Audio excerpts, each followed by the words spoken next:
गुरुजी, आता दिवाळी येतेय. दिवाळीचा पहिला दिवस म्हणजे धनत्रयोदशीपासून मानला जातो. तर धनत्रयोदशीला लक्ष्मी प्राप्तीचं खूप महत्व आहे.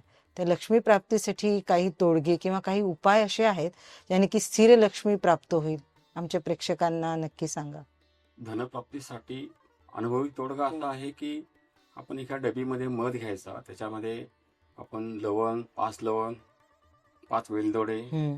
खडी साखरेचे 5 खडे बारीकशे, आणि ह्या 4-5 वस्तू आपण एकत्र ठेवून त्याच्यामध्ये आपण बंद करायचा डबा, हम्म. आणि त्याच्यावर ओम विशिष्ट मंत्र, जसा की ओम श्रीम नमः हा मंत्र एक डाव्या हातात ती घेऊन उजवा हात त्यावर ठेवून ओम श्रीम नमः 108 वेळेस मनापासून त्याचा जप करून ते आपण ती धनत्रयोदशी आपण त्याची पूजा जर केली आणि रोज सातत्याने तो जर मंत्र म्हटला काही दिवस, तर त्याचे निश्चित अनुभव येतातच येतात.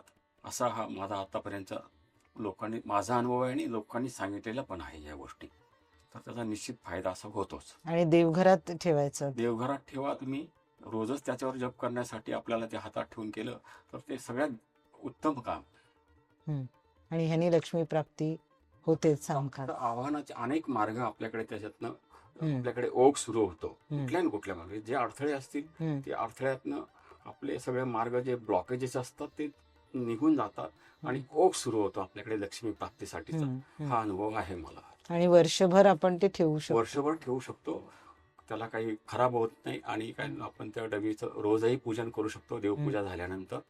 आणि त्यानंतर म्हणजे आपण सातत्याने संलग्न राहतो आपण त्या लक्ष्मी मातेशी, आणि त्याच्यामुळे आपल्याला त्या फायदा होत असतो त्याचा. हमखास लक्ष्मी प्राप्तीचा उपाय, अनुभवाचा तोडगा आहे हा.